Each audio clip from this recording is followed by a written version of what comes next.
Step in the ring, feel the adrenaline rush, throwing fists and kicks, the pain we can't hush. And then they find us, we're the real tough guys, breaking down barriers, we aim for the skies.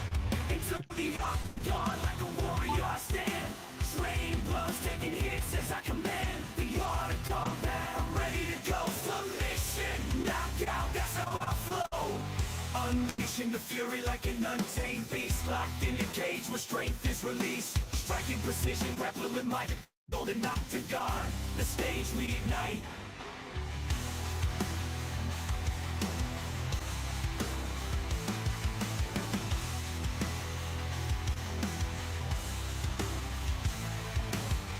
Unleashing the fury like an untamed beast, locked in a cage where strength is released. Striking precision, grappling like a golden octagon. The stage we ignite.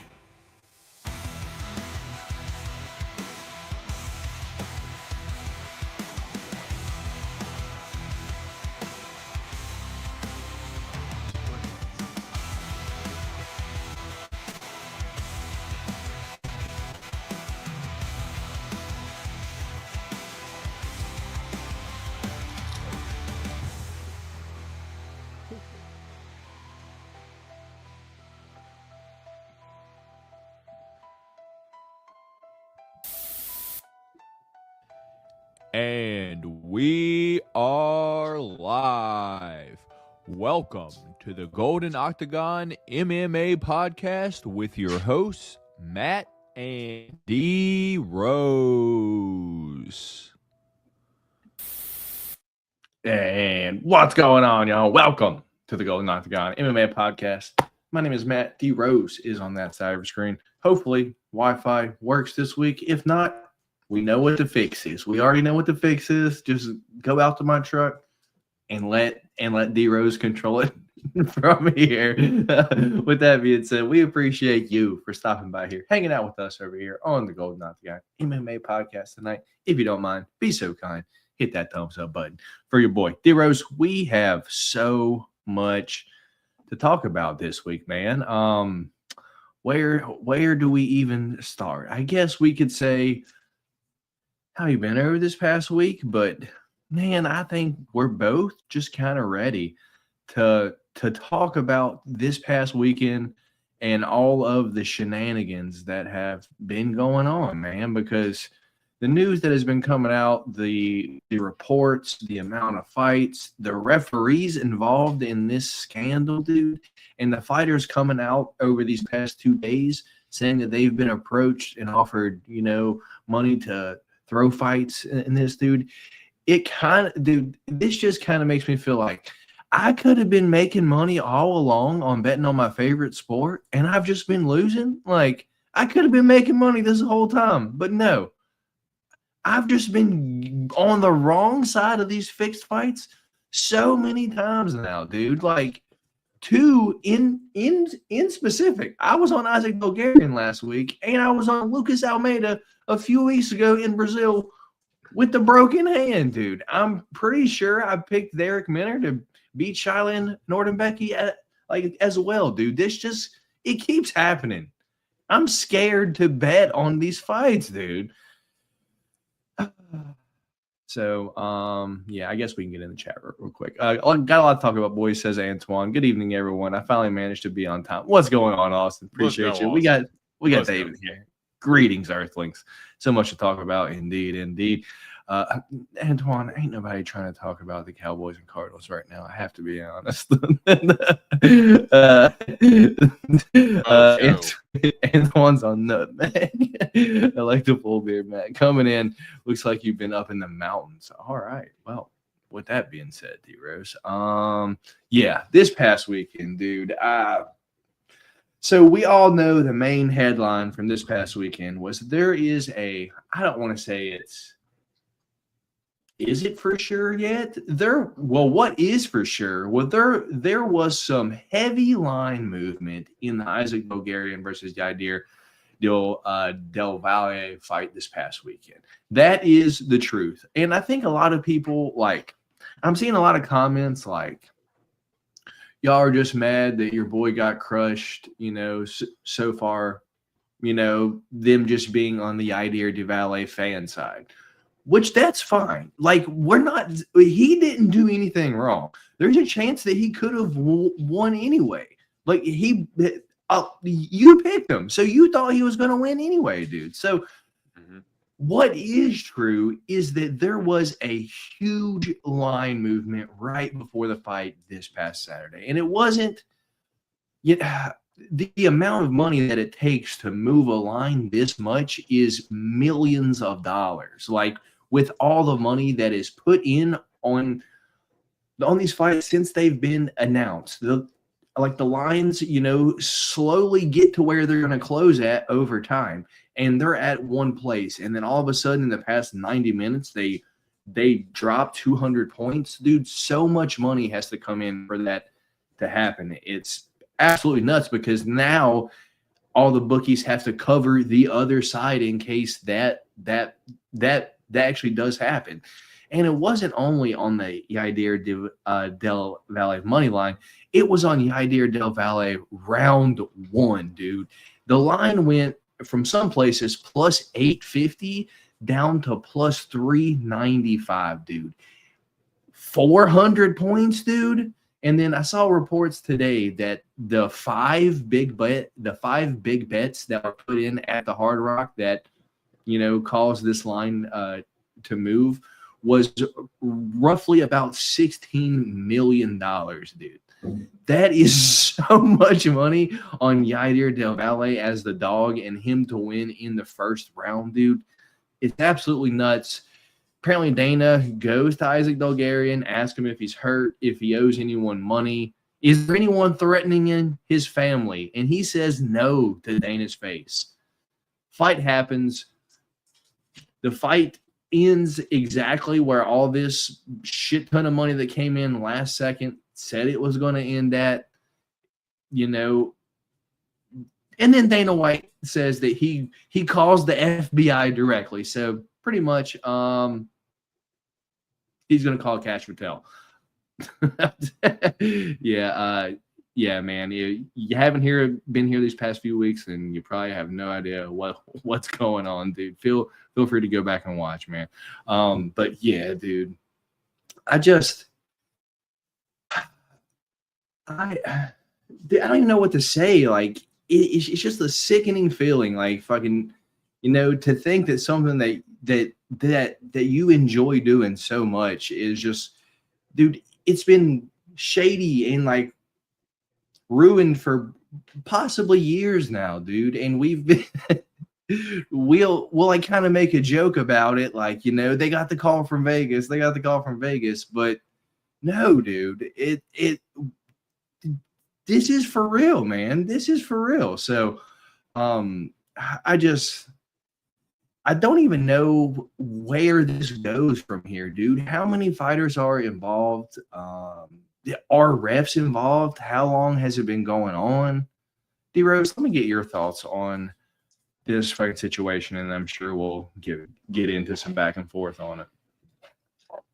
Yeah, so, for me on the Isaac Dulgarian side, just going into it, we know how good of a fighter he is, and he's a well-respected prospect, coming up, and, he was a big favorite for a reason. I think in his last fight, they said he was like, one of the top, I think it was like top 2 or 3, like biggest favorites in UFC history, against Brandon Morodi, or I think that's who it was. So yeah, a guy who's well-respected. And then in the fight week media, he ends up doing an interview with MMA Junkie where he says, hey, I think people who win on our bets, who bets on our fights and they win, we should get a percentage of that. Us as fighters should get a percentage of said bet. And then all of a sudden, a guy who's known as a bull and fights, ferociously in the first round, 100% takedown accuracy. Yeah, 100% takedown accuracy in the first round. All of a sudden, doesn't get a first round takedown at all. Kind of has very sloppy technique against the person that gets taken down every single fight, because he jumps guillotine. He gets taken down every single fight. Yeah, and then of course, DC's going crazy on the analyst table, saying, you got to fight the choking hand. You got to fight the choking hand, and he's just, he's kind of fighting and trying to restrain the choke a little bit, but DC's going crazy just in terms of DC saying that he's not doing the basic stuff of what you're taught in training to defend the rear naked choke, and then ultimately Bulgarian ends up tapping out. The whole It thing looked just fishy. It looked fishy. Yeah, the whole thing just smelled fishy from the beginning. Bulgarian had the comments earlier in the week about fighters getting paid a percentage to get paid out for it. Because we were talking and we were saying that people have to make it not look so obvious. It's like a guy like him, knowing we know how he fights. So when you see like an odd performance like that, you're like, what the hell happened? And honestly, I mean, I don't want to the choke is what threw me off the most, because it's like fucking Del Valle had it wrapped up, and it's like his hand was like ready to tap. It's like almost like he didn't tap to show like, I have to show that I'm trying to fight it off and I'm a little fucking tough, and then just fucking kind of started a punch. And fucking DC went nuts. He's like, "What is he doing?" It's just, and then after he did tap, like he had this fucking look on his face, like, oh, "Damn, well, I tried." Like, dude, it was the worst. It was the worst sell job in history. And like you see performances like that, and it makes you go back and look at other performances, and you're like, I don't want to say anything because we were obviously happy that Alex Pereira won, but you look at that Magomed Ankalaev rematch and you're like, what the hell was that? Like, you got smoked that quick. And you can even go to, some people were even saying the same thing about the main event this past weekend. People were like, what happened to David Onama? Now I think that was just more Steve Garcia just putting it on him, but you're going to start seeing performances like this, like from this point going forward, when people have odd performances, and you're just want to have this speculation in the back of your mind and wondering if there's anything behind it as far as the fixing the fight, because it's obvious that people are getting to these fighters. You know what there is no speculation about that someone did get to the fighters of? Mansour Abdul Malik and Cody Brundage, dude. Like this was the only proof that I needed that people go to these fighters and ask them, "Hey, can you maybe not fight so hard in the first? Can we get this over to hit? Like, fucking third round, you guys go nuts. Do whatever you want. But, take these first 2 rounds off, dude." Would it be crazy for a person to offer them $50K each to not really fight too hard in the first 2 rounds? Cody Brundage, we need this fight to go to a no contest. Like, we just need it to. Like, I got you. Get in the head accidentally. He's gonna run in here. Get hit in the back of the head. Right. As soon as you get eye poke, tell him you can't see. Like when Herzog's like, "Fight, are you ready? Fight, are you ready? Fight." Cody Brundage it's like this. He just starts running backwards. He's like, "Oh, you're gonna hit me in the back of the head." He like runs after him, like with the back of his head, like just running at him. Crazy. Yeah, no, I would not be surprised, man. But yeah, you're going to start seeing weird performances like that, man. And it sucks that the lower level fighters are the ones that are kind of being targeted. And now you're seeing where fighters, like Vince Morales and you sent me the thing where Edgar Chairez that came out and said, Lando Venata, another fighter, Vanessa Demopoulos, that they've been offered times. Someone has said, "Hey, could you do this or could you do that?" So, and now it's coming up to the forefront that people are talking to these fighters and getting to these fighters, man. And you just don't know in terms of if you want to bet this, you don't know what's going to be legit or not. Exactly, dude. So it's like, dude, and this fight card, this past weekend, it was kind of ass. Let's be real. The fight card wasn't that good name-wise. Like, I'm not here, complaining about how, like, I never fucking won, because I actually won this past weekend. Like, I hit a nice 3-leg submission parlay. Jackie Amarim, Alan Nascimento, and Chuck Buffalo. I had them all parlayed up via sub, and so I fucking cashed out for like, $700. And the 3-leg that I had fucking last week, Steve Garcia, Horman Dumont, and Chuck Buffalo, that hit too for like another like, $200. So I kind of cashed out like this past weekend, and I still don't feel right about, dude. Like, it's like no matter what your read is, I almost feel like you kind of have to throw it out the window because people are getting to these fighters. And as you said, dude, fucking Vince Morales threw out the number 70K. Edgar Chairez threw out the number 1 million pesos, which is around $50,000. Dude, it goes to show if you're on a 10-10 contract, even if you win, dude, you get $20,000. You got to pay your coaches, taxes, all that shit. You're going to come away with like probably like a little bit less than 10 grand after all that. And that's after fighting, dude. What if you're injured now too and you can't fight all year? Like you have no option to make any kind of like fucking no income at all. The person comes up to you and offers you 7 times what you're going to make if if like fucking you were to show up there and fucking lose. It kind of gives yourself a fucking safety security net if you can fucking accept what they're doing, go out there and not make it look too fucking shady, dude. It fucking goes to show that it makes sense as to why these fighters are doing it, because you're getting 10K if you win in your fucking pocket, and then hopefully you can find another fight in the next 6-8 months, or you take the money from one of these whoever's offering them for them like 100K, and they're going to put down fucking 200 fucking K on the dog. That's going to pay the fighter and fucking pay them, dude. And it's sweat free for them. It's guaranteed if you agree to it, dude. And it's like, there's so much money, dude. 50K on a fixed fight, paying a fighter is nothing, dude. Like, think about that. If you have enough to pay a fighter 50K, like, you're putting a few $100,000 on the fight, and no one knows the outcome already but you.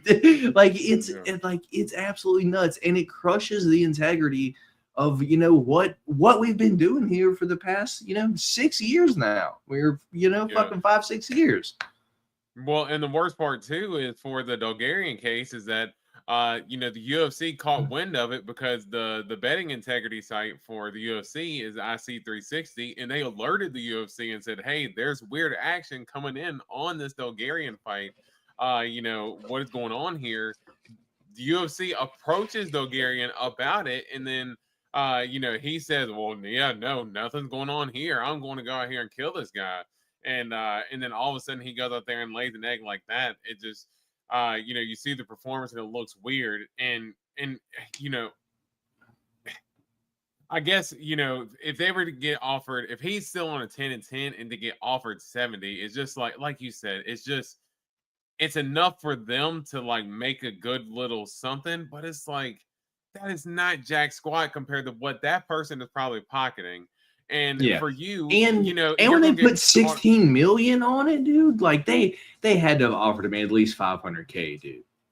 Yeah, but and too, it's just like at the end, with everything going on, we see how people have been getting caught up in the sports gambling thing. Is it really worth getting caught up in that mess and potentially ruining your livelihood at the same time? I understand you want a short fix, but a short fix could turn into a long problem. And that's the unfortunate part, that you catch somebody desperate and they might be willing to take the bait. Yeah, man, it's absolutely nuts, because it's like, dude, we're here every single week breaking it down, giving our opinion on this shit, and then it comes out that like this shit's happening, dude. It just makes you feel stupid. Like, why are we even here, dude? Why are we even here? Yeah, no, it's crazy, and we were talking right before, and going to be still. Am I going to be betting fights? Sure, but especially like a lot of these undercard fights, man. That there's a very good chance that I'm not going to say I'm only going to do main card, because there's obviously going to be fighters on the prelims that we know, but it does make you hesitate going forward on how you want to play these things. Yeah, man, I agree. Let's get into the chat right quick. I know there's probably a few of you that have been in here.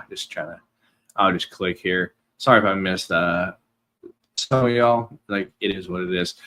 This might force Dana to pay fighters more. Hopefully he does, right, dude? If you have the base fight, like these fighters making $100K, this is happening a lot less, right?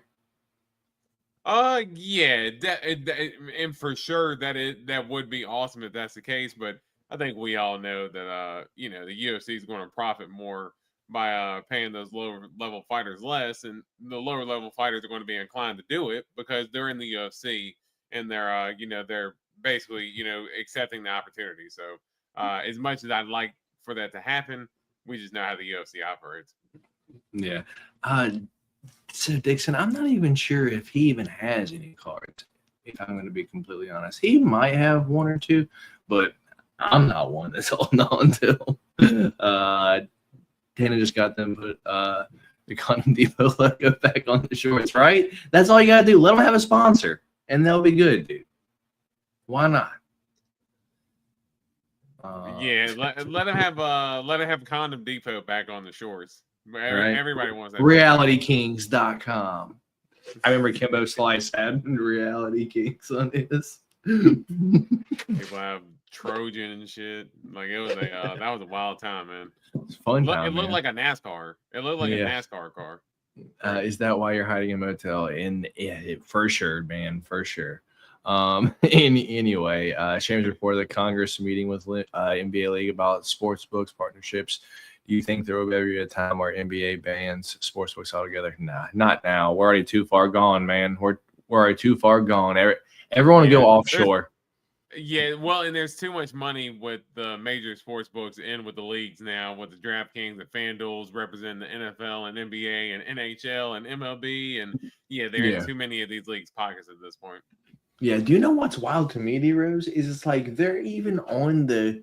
So I'm here in like fucking Texas now, where sports betting isn't legal, but dude, the FanDuel, fucking DraftKings, BetMGM, like all that shit is still on the TV here. Like everyone can use it, so it's kind of odd for me. Kind of like upsets me a little bit. They're like, damn, I can't use fucking FanDuel, but they're still sponsored by the NBA, so I'm like fucking seeing it every fucking whistle blow and fucking FanDuel, this and this. It's like. It should be like catered to like where you're at, but no, dude, that shit's here too, man. Yeah, it's that's crazy, man. You would just think Texas, out of all places, would be willing to let sports gambling be, but I guess don't want to miss out on all the money. Yeah, indeed. The DGN is too strong at this point to ban it. Oh yeah, Dave's mad at FanDuel. D-Rose, did you have the issue this past weekend? I know Dave. He sent me a screenshot, and then so did Riley. Like you weren't able to see any of your fucking bets like at all. Like like they were just gone. Yeah, that's why Dave's mad. And it was like that the whole time. Yeah, it was like that all Sunday. You could place a bet, but you couldn't see your bet. And so like if people had cash outs, and I'm sure I could have had a cash out because I had a Roman Dunze to get 30 yards, and of course he didn't get it. And I was trying to look and see what the cash out would be because all my other legs had already hit, and I could not see what I had placed. Yeah, Antoine, do you think some referees like Dan Mergliato are involved? His stoppages have been terrible lately. Antoine, at this point with the shit coming out, nothing would surprise me, dude. Like I'm telling you. Like, it's like I feel so sick to my stomach that I have bet on these fucking fights over, since 2021 in Virginia. So for 4 years that there's a chance that I could have been, donating to the kids. I wouldn't have got nothing in return, but I would have felt better about it, man. It's just nothing would surprise me, dude. Not one thing. What about you, D-Rose? I'm sorry, I was reading something else and I did not get the question. What's going on, Bufo on the beat? What's up, man? No, I said I'm sorry. I did not get the question. I was reading some of the other comments as we were going down. Dan Mergliata. Dude. Yeah, I mean, some of the refs, I mean, we talked about Herzog before too and everything. You know, you don't want to say that they're involved, but with all the stuff going on, judges as well. There's going to be judges that are going to come into question. Who's our judge from the Jairzinho Rosenstrike and Tai Tuivasa fight? It's not The one who- something House. Something is it Bill man? Hadley? No. It's whoever the guy was that scored. If anybody could find that, the ref or the judge who scored the fight in the Tai Tuivasa fight, scored it for Tai Tuivasa and the Jairzinho Rosenstrike fight. Yeah, that judge is going to come into question as well. He's going to be one of the guys because it's like, how on God's green earth could you say that Jairzinho Rosenstrike lost that fight? Is it Howie Booth? Howie Booth. Yep, there it is. Howie Booth. Yep, there it is. Yeah, I see it. Booth. Yeah, that's 100% him. So, yeah, he's going to come into question. Jason Herzog's going to come into question. I mean, do I really know this for sure? No, I'm just recklessly speculating. But yeah, everything's going to come into question. Dude, it just makes you so hesitant at this point, dude. So I guess aside from that, do you really want to talk about the card this past weekend, dude? I know the report was that 2 other fights were also in question on the card, but they didn't really say what they were. I think, but after the Hamdy fight, dude, Hamdy got cut. So do you think maybe he was one of the people that got paid not to finish Chris Barnett? Like, hey, you can win, just don't finish him. Nah, because Hamdy by decision was like plus 290. Yeah, but that's just Hamdy, and he's just boring as hell. So I mean, he brought nothing to the table. One that threw me off was the Dumas fight, dude. It's like this fucking guy. Shout out Brady and Wheezy for pointing this out. The 2 grounded rolling thunders that Cedric Dumas threw against Dante Johnson this past weekend. Did you see that? I saw he kept throwing the spinning elbow. I didn't see the rolling thunder. But. Dude, Cedric he's already on the ground. He's on the ground. Dante Johnson is standing over him. And somehow Cedric Dumas does a front flip and throws a kick. 2 separate occasions. Neither one of them landed, but like, what are you doing? You look like a fish flopping around on the ground. Absolutely. Yeah, that dude's an idiot. But I think the one for me, it's got to be Ante Delia and Waldo Cortez Acosta, man. The way that everything had unfolded with that fight. They ended up kind of throwing down there. Ante Delia has Waldo Cortez Acosta backed up against the fence. Well, actually, let me rewind earlier in the week because we all know Ante Delia and Tom Aspinall trained with one another. Ante Delia's asked about the Tom Aspinall situation, how it unfolded.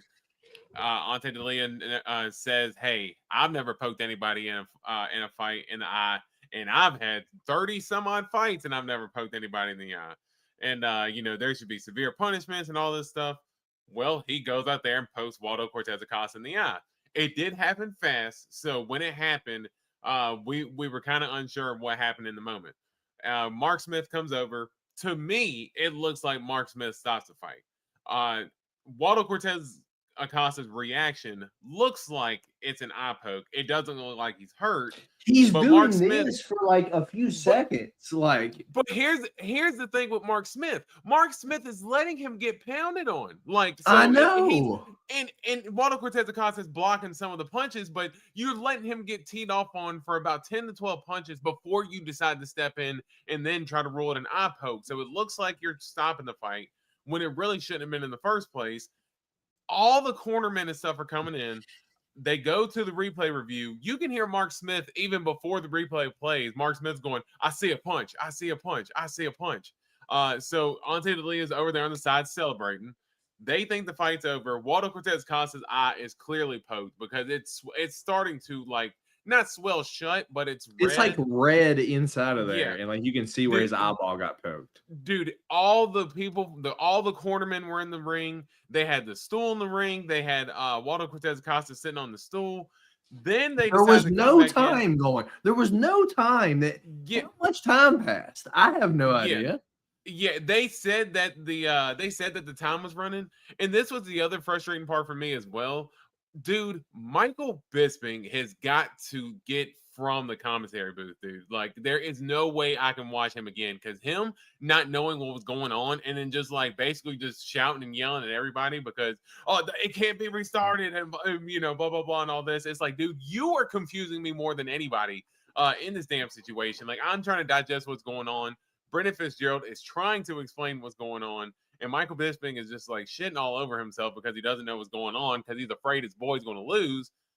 And then they restart the fight, and Waldo Cortez Acosta then gets the knockout, dude. Dude, wild ass situation, man. That was honestly, that was definitely the second biggest story for me. Just the way with everything unfolded, and just a wild situation, man. Yeah, man. What do you think's next for old SD Dumas, Theros? I was hoping he'd get kick the bricks, but I figured you probably know what's next for him. Yeah, I mean, I would assume crime, but I saw where he got signed another UFC contract this week, Theros. So you thought you've seen the last of SD Dumas? You're wrong, buddy. We're gonna see him probably 3 or 4 more times inside the UFC, dude. Why do D-Rose? Can you think of one reason why they'd sign him? Resign him? Just to get crushed by prospects at this point. I mean, if you could start that for 3 or 4 more fights, people know that the UFC knows that people want to watch him lose. I mean, and it's going to eventually run out at some point because he's just going to keep losing because he's not that great of a fighter. But in this instance, they feel like there's a little bit more juice left there. So, hey, why not? Yeah, man. Especially if he's coming back on cheap money, too. I don't know. I just think they like his fun. What fun fights? He wrestled Cody Brundage. He's came into the UFC, Antoine. He tries to wrestle people. Like, that's fun. I don't know. Like, I would not classify Dumas as a fun fighter at all. And he's not even like a good grappler at that either. Like, no. He's trying to be like the martial artist, but he's not even a good grappler. Nah, I don't know, dude. Is this betting scandal big? That's just 2 different things, Antoine. It's not. It's just 2 separate. It affects inside the cage shit, and right out of the cage shit, it don't really matter. Right. They like his SoundCloud rapper image. Fair enough, Antoine. He looked like a freaking chalkboard with his stupid ass tattoos. Oh man. Anything from this past weekend, man, or you want to get to the card for this upcoming week? Or actually, we got something to go over, man. I ain't gonna skip it. I know it's important to you. So this past weekend, we had some different picks, right? We all can agree to that. Our different picks this past weekend were Phil Rowe versus Seok Young Ko, Billy Elicana versus Kevin Christian, Cody Durden versus Alan Nascimento, Charlie Radke versus Daniel Frunza, Isaac Dulgarian versus Yair Delvalle. D-Rose had Yair Delvalle there. And the last one was Themba Gorimbo versus Jeremiah Wells. But only 3 of those count. Only 3 of them count, D-Rose. The ones that counted were Billy Elicana versus Kevin Christian, Cody Durden versus Alan Nascimento, and Isaac Dulgarian versus Yair Delvalle. Our backup was Charlie Radke versus Daniel Frunza, though. Don't forget that. So I went Billy Elicana, Cody Durden, and Isaac Dulgarian. The Rose went Kevin Christian, Alan Nascimento, Yair Delvalle. You were wrong on the backup, though, D-Rose, because you did go Daniel Frunza, and I went Charlie Radke. So I'll give you an option, man. I'll give you an option, just like last week. So in theory, you won, but the tiebreaker was the Isaac Bulgarian Yair Delwale fight. If you're going to accept that as a winning fight and not call in the backup, say so now. Duh. You're going to parade that around like you won that shit this week.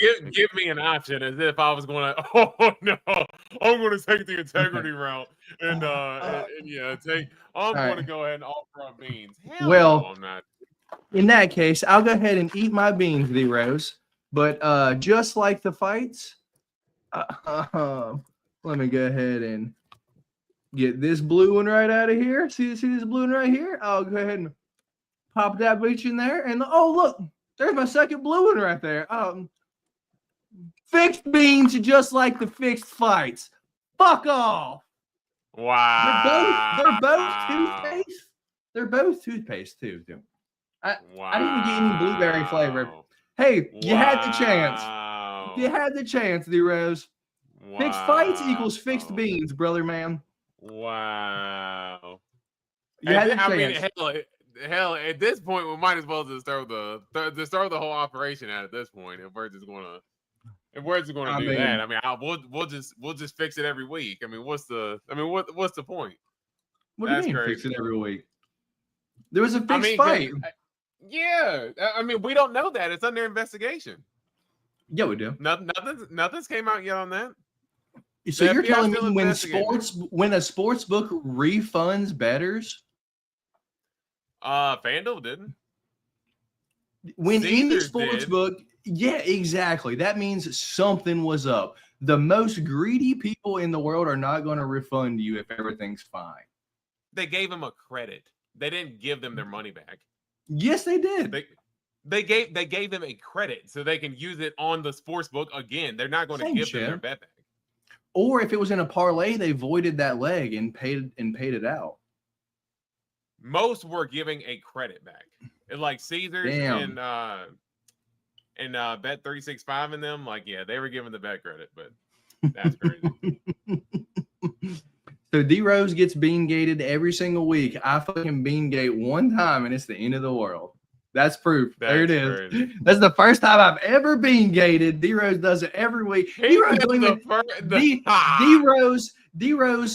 threw out all his bad beans, refilled his boxes with good beans, and acts like they're bad like every single week. And all I did was pick my flavor beans this week, and I'm the bad guy. They're still all bad beans.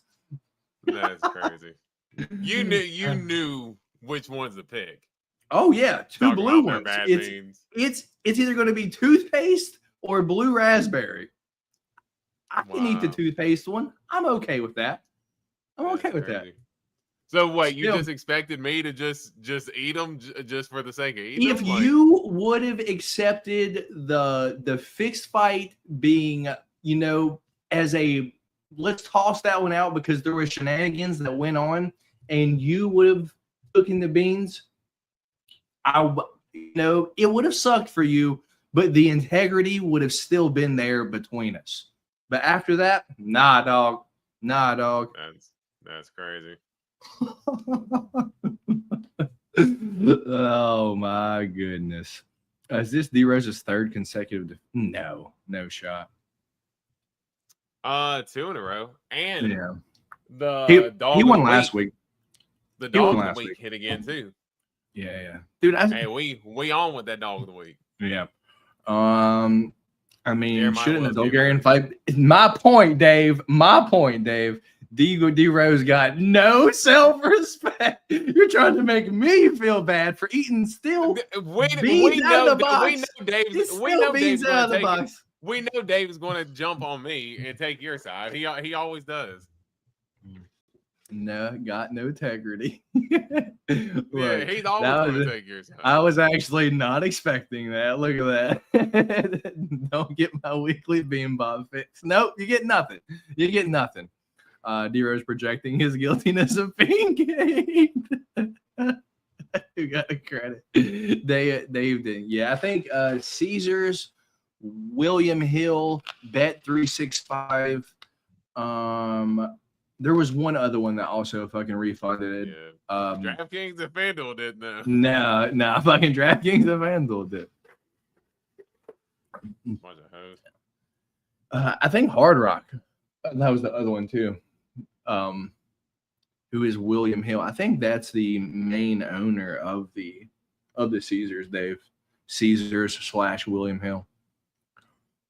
But yeah. No Bean Bob this week, D-Rose. How's it feel, man? How's it feel? I mean, I still, in theory, I ate 2 bad beans. Neither one of them were good. Yeah, they seemed they to just be terrible. they just weren't at random like it should have been. Like the fight should have happened at random, but it didn't. It was fixed. Yeah. So my bean picking this week was fixed.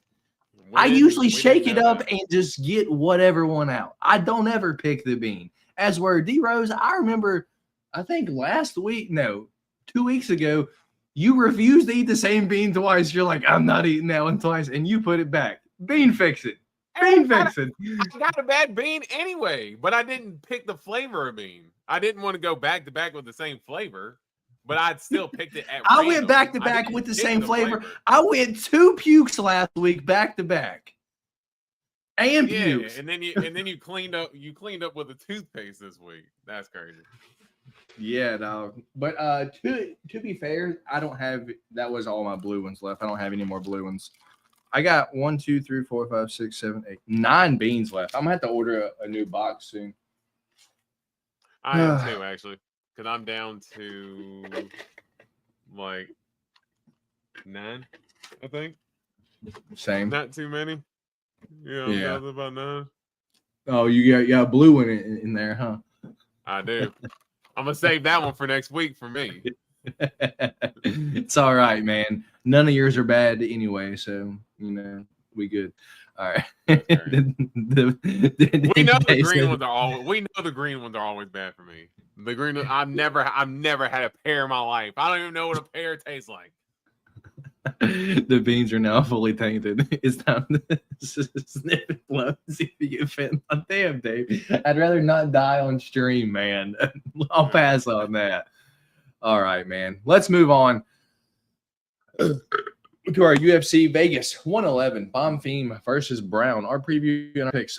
So D-Rose, compared to last week, dude, this card is way better prelim wise. The top of the card's kind of like. Main card this week's kind of ass, and prelims are actually pretty good, dude. There's a lot of fighters on here that I actually love to watch. We got Adrian Yanez fighting this weekend. Mm-hmm. Let's see who else we got. I know there's. Did you want to do any news or anything before? I mean, I'm pretty sure. Do you have any news that came out? But besides the betting fucking scandal from this past weekend, because that's all I've seen, man. Yeah, I guess that has been the biggest thing, because there hadn't really been too many fight announcements. I don't know of one thing. I don't know of one thing that has happened, but aside from the betting scandal shit this week, dude. Yeah, I'm actually looking. There's there's usually at least some fight announcements. Yeah, there's no fight announcements. That's crazy. Yeah, I didn't think so. All right, D-Rose. So this weekend in the Apex, we got UFC Vegas 111. It is headlined by Gabriel Bonfim taking on Rude Boy Randy Brown. We got Matt Schnell versus Joseph Morales in the co-main event. Why is Matt Schnell in the UFC? I have no idea. Didn't he retire? I thought he retired. Yeah. Yes. After the Cody Durden fight. Yeah, that's I don't know. Anyway, Muslim Salad Call versus Euro Schmedic. We got Ismail Bonfim versus Taco Chris Padilla. We got Ricky Simone versus Hani Barcelos. Marco Tulio, that's the partner of Norma Dumont. He's going to be taking on CLD, Christian Leroy Duncan. We got Jamal Emmers versus Hurricane Hyder Emil. We got Myra Bueno Silva taking on Jacqueline Cavalcanetti. We got Josh Hokett versus Max Jimenez. We got Tisha Pennington versus Denise Gomes. and Miles Johns versus Daniel Marcos. That's the fight to stay away from this weekend. Anybody tied to James Crouch, just stay away. Anyway, and then newly announced today, D-Rose, taking the fight on 4 days' notice is Jackson McVeigh taking on Dante Johnson, who fought Cedriquez SD Dumas 3 days and 5 hours ago. So that's where we're going to start the night at. Nice. But I guess before we start the night, D-Rose, what's your thoughts on Lockjaw Dante Johnson taking the fight against the Moose, Jackson McVeigh, on, 3 days' notice?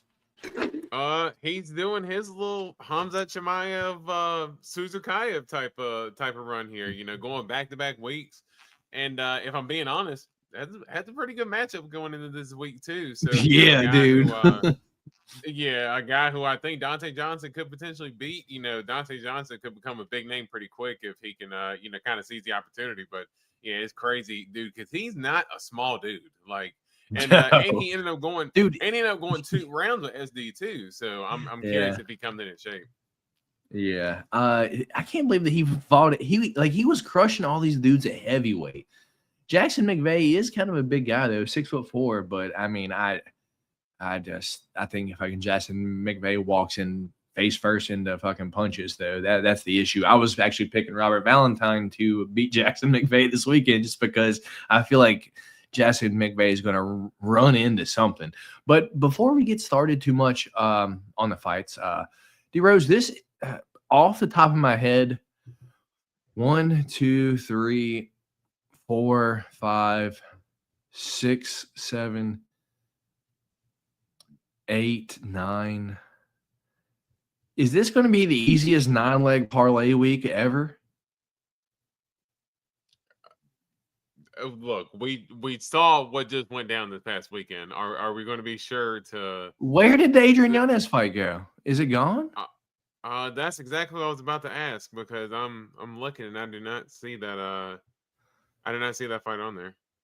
Yeah, it looks like that one's off. Damn it, man.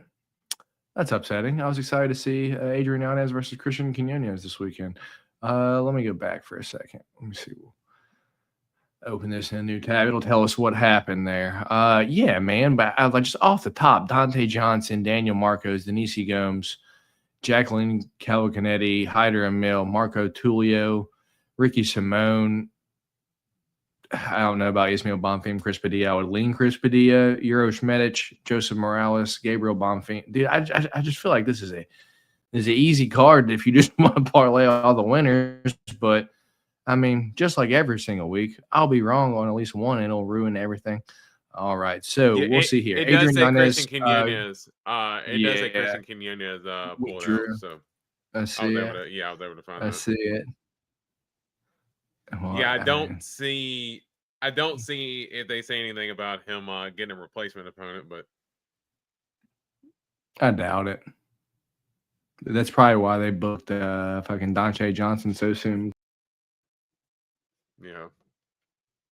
Yeah, it sucks, man. I wanted to see Yanez. See if he got better.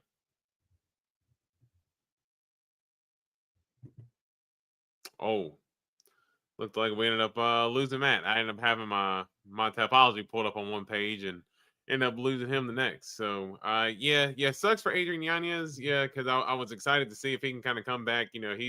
He's one of my, kind of one of my favorite guys to watch. The guy's got clean boxing, and he's had a little bit of a rough stretch his last few fights. He's had a couple losses in a row. I wanted to see him kind of see if he can get it back. And he ended up getting the Vinicius Salvador win, and then he ended up losing to Daniel Marcos. So not necessarily a losing streak, but lost like 3 of his last 4. So I wanted to see if he can get it back, but. Favorite prospect right now. I mean, probably. Can you hear me, D-Rose? We can. Yeah, I don't. The internet. I don't know what's happening. Well, I guess the little banner's up. What I'm gonna do is I'm gonna pull this up on my phone and I'll step outside. First fight of the night, I'm gonna go Dante Johnson to win via first round knockout against Jackson McVeigh though. So, feel free to give your pick on that fight, and then I will just I guess, get the rest of the card pulled up, or you can get the rest of the card pulled up. I'm going to be on my phone, so it'll be kind of tough to look at the entire card. But if you don't mind, just try to pull up the card, or can you share your screen? Like, just go ahead and I was about to say, click the share screen, and then I'll just go ahead and put it on there for us. Gotta love this hotel Wi-Fi. Yep. All right. Cool. Okay. All right. Yeah. All right. Cool. So feel free to talk about, or I guess the next fight, I'm also going to go Daniel Marcos via decision. Looks like you are too, but feel free to talk about it. Yeah. Well, first fight, I'll go Jax McVay, Dante Johnson. I'm going to go Dante Johnson knockout here. I kind of leaned into that earlier on. So, Dante Johnson, good punching power. We've seen him even get drug out a little bit against Cedricus Dumas as well outside of the first round, and he still looked pretty good in the second. And Jackson McVay is a guy, he just walks in the big shots. So I'm going to go Dante Johnson first round knockout. And then the fight coming up here for Marcos and Miles Johns. I think, Marcos in his fight against Adrian Yanez, he was able to kind of control the distance. Or I think his last fight was actually against Davey Grant or Montel Jackson. I'm sorry. He ended up getting the loss against Montel Jackson. Montel Jackson was able to kind of put a little bit of power on him, and Marcos wasn't able to use his wrestling as much. But in the Adrian Yanez fight, he was able to, manage the range for the most part. Now, Adrian Yanez, as the fight went, Adrian Yanez started having success, and Marcos really had to revert to the wrestling to get the job done. I do think Miles Johns, big punching power, but he does tend to kind of, get caught up in trying to land big hooks. Doesn't necessarily have the cleanest boxing, but has good power. But I think Marcos will be the smarter fighter here, and he'll be able to get the job done. Give me Daniel Marcos by decision. And then we got Denise Gomes, Tisha Pennington coming up next. We got Tisha Pennington. She's 15-7, winning 3 out of her last 5 fights. She's 36 years old. You mean D Gomes via decision here? On my way out. Show.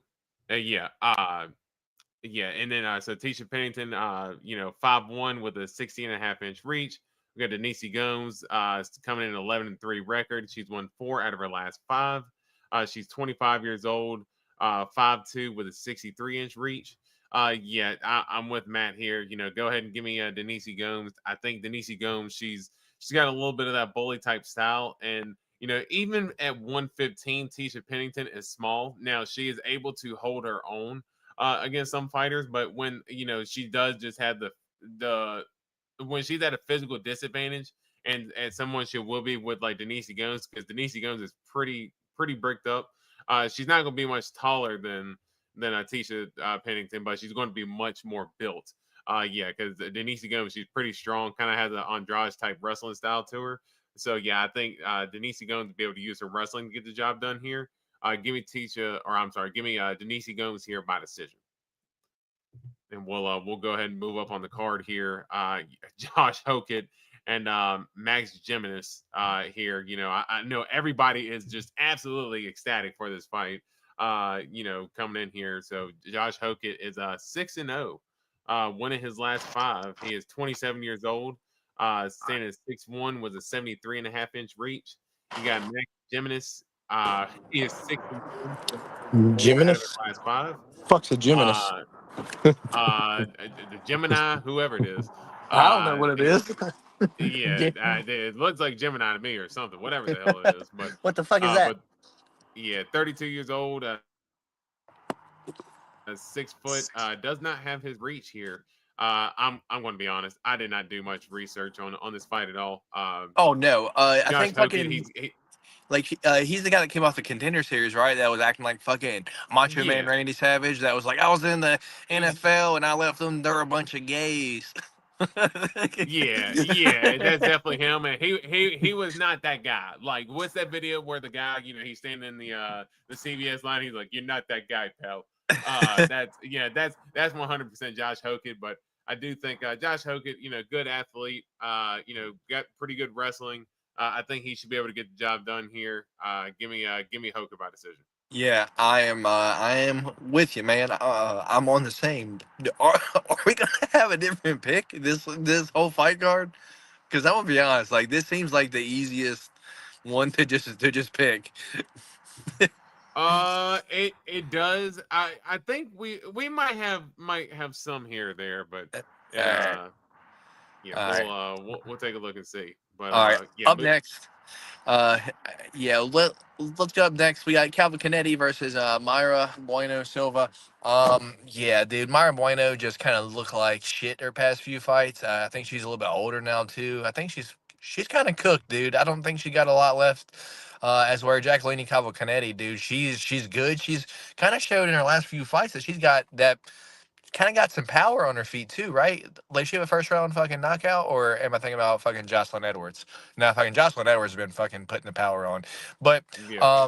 fucking Calvin Canetti, like on the feet, dude, she's real swift. She's got good footwork, and I think this is an easy decision win for Jacqueline Calvin Canetti.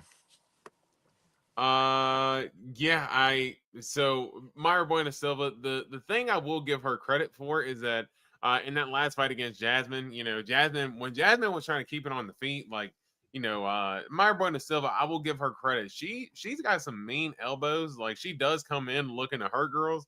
Her problem is that it just ends up gassing a little bit too quickly. Like, she kind of goes full throttle the first 2 minutes of the fight. And all of a sudden, you just see much more labored movement. She starts moving a lot slower.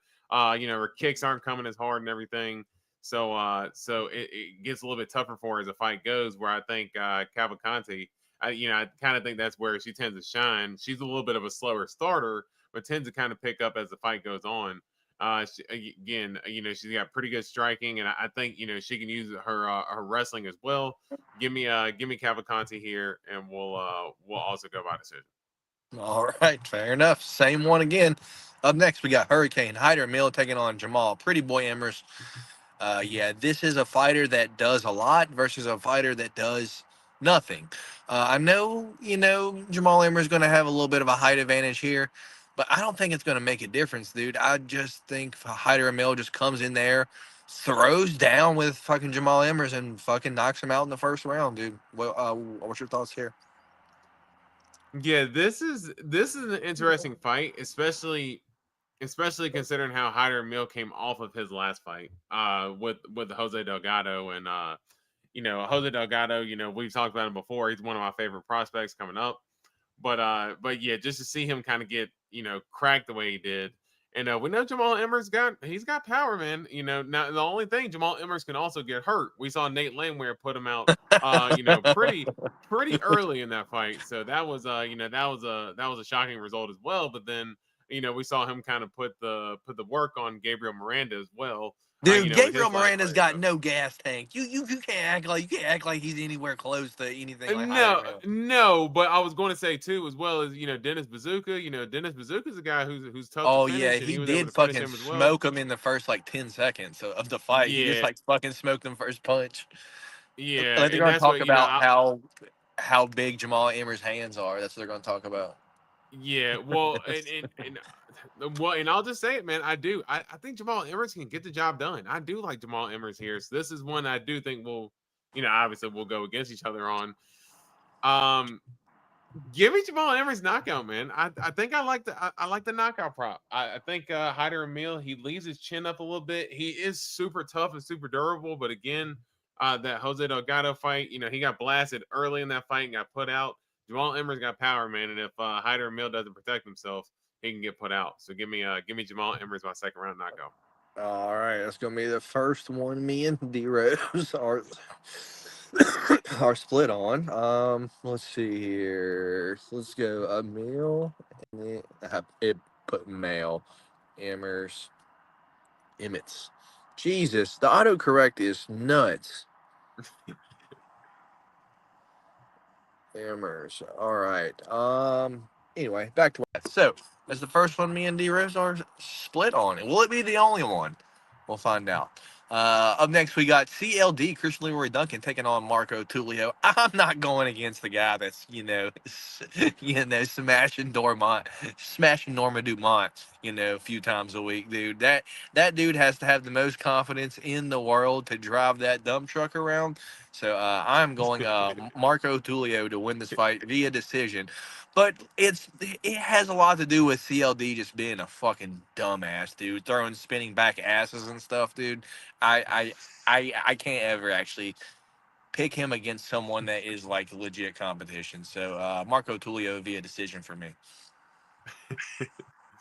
Yeah, the spinning back ass attack. Yeah, that's yeah. I don't know why they haven't put that on UFC 5 yet. Like I'm still waiting on the update for them to put that on there. But yeah, so I will say the only thing that does make me hesitate a little bit in this fight is that Tulio he kind of was getting a little lit up by Trayshawn Gordon that last fight.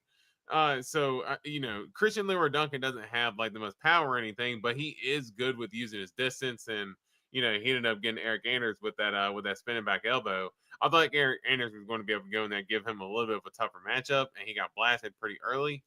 Tulio can get hit, and Christian Leroy Duncan, he's good at controlling distance. He's going to have the reach advantage, almost about a 4.5 inch reach advantage.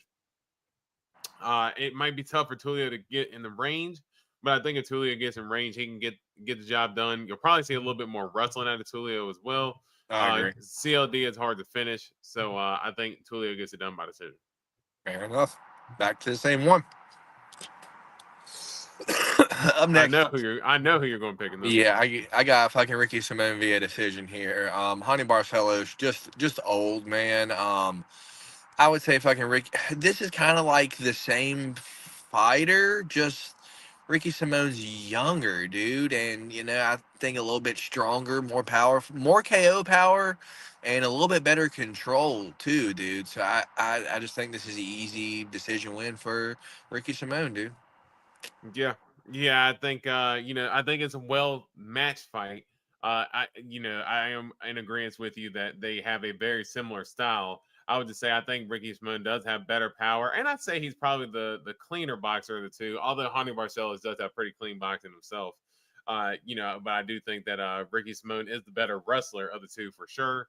Honey Barcelos might have better submissions, but I do think in the control for the wrestling, Simone, that's where he can get the job done, and I do think that's what he ends up using.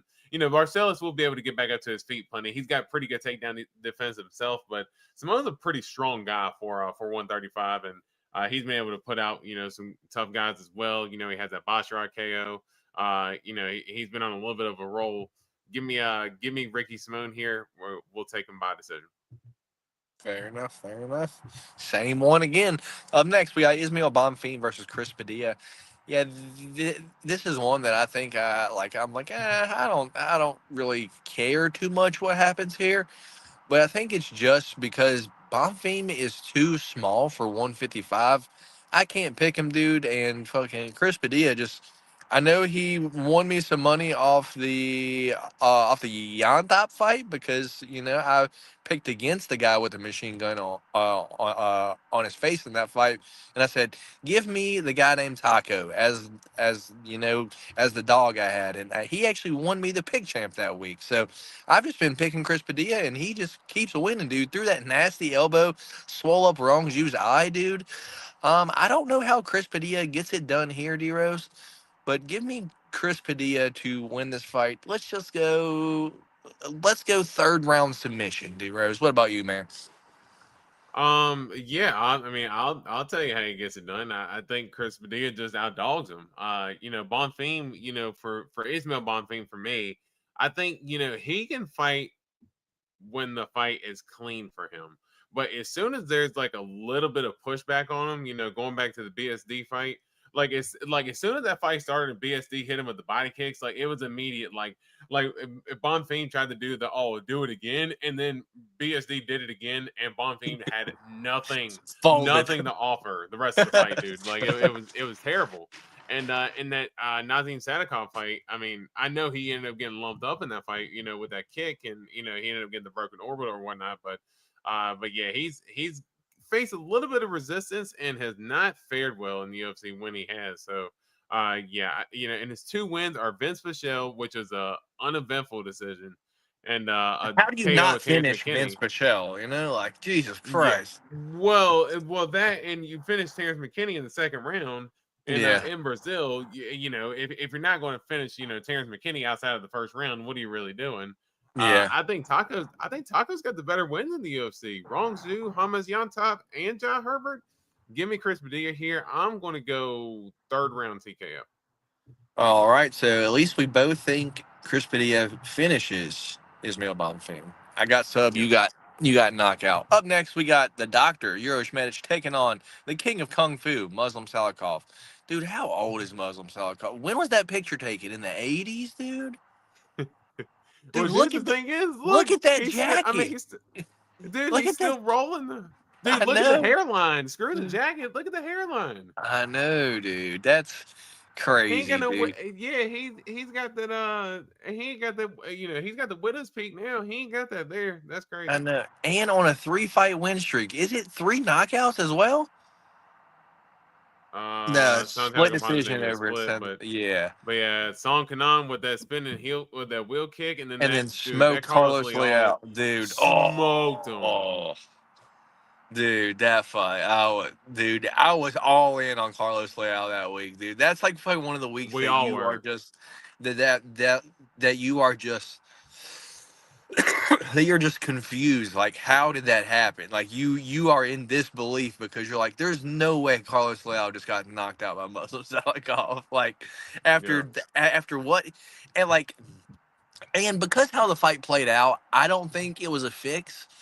But if you just read it on the paper, you're like, oh, that was a fixed fight right there. But no, dude, fucking Carlos Leal just fucking went in there, you know, tried to kill Muslim Salikov and end up getting fucking crushed himself, man. So he got face planted too. Like that was the worst part. He got face planted.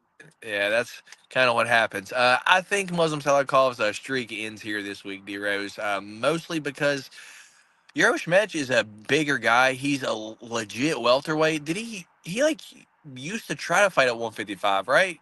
Because he fought. He did fight at 155. Yeah, he fought Terrence McKinney or Jalen Turner. I'm sorry. Yeah, and you know he's has trouble making 155. So 6'1", big guy up at 170, filled out nicely, dude. And I think he'll be the bigger guy here, dude. So with that being said, give me Uros Medic to end up finding the button on Muslim Salikov. Let's go Uros Medic round 2 knockout. Ooh, this is one, man. This is one I don't want to go. Like I'm not really too invested in it either way. Like I probably won't be betting on it. This was not one of the ones that was included in my 9-leg parlay. This fight, like I think the result either way could potentially deliver like the highlight of the night. Like I think either like whether Uros Medic gets the knockout or Muslim Salikov gets the knockout, like I think either one of their knockouts are going to be knockout worthy to steal the highlight because. You know, that Gilbert Urbina knockout, you know, Uros Medic, you know, he absolutely put him out. And again, you go back to those last 2 KOs for Muslim Salikov, they've been highlight reels, you know, spinning wheel kicks and that counter right where he face planted Leal, you know, it's crazy. But let's not let's not act like that's fucking his only spinning wheel kick either. Like he's got like 10 spinning wheel kicks. Yeah, that's his move. Yeah, that's his move overall, man. The spinning old kick that we call it now. Yeah, yeah. At this point, the squeaky spinning wheel kick. When he's throwing that kick, he throws a little WD-40 on that thing, and he's still spinning it. So shit, he getting it done still. But you know, I love me some Uros Medic. The biggest thing that is making me hesitate, dude, is that he is kill or be killed so much. Like, he does not know what a decision is at all. Like, the dude, like, you know, even in the Simmelsberger fight, he got to finish in the 3rd round. Like, he does not know what a decision is. Muslim Salikov can kind of fight both ways. I think he can, you know, drag the fight out, or Uros Medic get a little bit sloppy, and Muslim Salikov catch him with a big shot. Man, I'm going to take a shot on the dog. I'm going to go Muslim Salikov. I'm going to go 1st round knockout. I think Uros Medic walks into a big shot similar to a Carlos Leal, and Salikov puts him out. So I think if fucking Salikov wins, it's probably got to be early though. Like if I can get to the second, I'm sure fucking Eurosmash going to be taking over. Yeah. Well, and the rough part for me is that Eurosmash is getting like all of his finishes besides that Simmelsberger one, but all of his finishes in the first round. How's he going to look outside of round one? So that's where I'm going to be a little bit interested if he gets outside of the first. All right, moving on. Is this co-main event? We have the unretired danger match now, taking on is it Boppo, Joseph Morales? That is right, Boppo. Wow. All right, what a dumb fight name. Anyway, also I did not do my Tapology picks last week, D-Rose, but it's because I was on here like this, and I forgot it. I forgot for the first week in shit. It's probably been like 2 years now. First week in 2 years that I didn't do my Tapology picks last week, but it's all right. It's all right. I'll do it this week after we get off here. Yeah. Does Joseph Morales have the power to put out Match Snell? Well, a cold shower can, and Tate putting Vaseline on him might wobble him. So, yeah, I have to go Joseph Morales to win this fight. Let's go first round. No, let's go second round club and sub for Joseph Morales. So, Joseph Morales, round 2 submission, D-Rose. I can't pick match now. Yeah, this one's confusing because, like I said, I thought Machinell retired. Then he came back and fought. I even forgot about the Jimmy Flick fight. Like, I forgot that fight happened. That was both their retirement fights. Yeah. Well, and that's the thing. Like you said, after Durden, and then also after Jimmy Flick. Why are you back? So I think DC said it about. It was somebody who he had said it about recently. Like, hey, this retirement stuff you talking about, you leaving and coming back. You only get one time for me to feel bad for you. You can't. It was Jose Aldo. He was like, you can only get, so many times that you can keep retiring and coming back. Matt Snell has already ran out of that a lot of time, and he's still abusing it. But I think, just for me, Matt Snell is super chinny, and I just can't. I can't find a way to pick him here. I'm going to go Joseph Morales here. I'm going to go knockout. I'm going to go round 1. All right, knockout round 1. Well, you got submission. There you go. Round 1 knockout for Joseph Morales. I'm on round 2 sub for Joseph Morales. Main event time. We got Rude Boy Randy Brown taking on Gabriel Bonfim. How does Gabriel Bonfim win this fight? Probably looks something like the JDM fight, right? Or the Wonder Boy fight, you mean? No, against the I thought the JDM versus fucking Randy Brown fight. Like, does Bonfim just hit him with something? Where Randy Brown maybe, fucking sticks his neck in, trying to get the takedown, trying to recover, clinch up, and then fucking Bonfim wraps up a neck or something like that. I think that's probably what happens, dude. I'm gonna go Gabriel Bonfim round 1 club and sub. I think fucking Bonfim hurts Randy Brown early. Randy Brown starts looking like a zombie, putting his hands out, trying to grab Bonfim, and maybe even shoots in and gets his neck wrapped up. I'm going round 1 sub for Gabriel Bonfim here. Probably guillotine too. Yeah, this one for me, I think it's an interesting fight. I've kind of gone back and forth both ways on this. For me, I think, Randy Brown, knows how to use his distance and range, good with the jab. He's got a good teep kick. Now his big thing is that if you can get inside on him, he has been prone to get hurt. JDM, as you mentioned, Vicente Luque was a guy who was able to get in and hurt him as well. But if you look at Randy Brown's last few fights, man, he's looked great in my opinion. And the Brian Battle fight, I thought Brian Battle won because I picked him. I know you picked Randy Brown.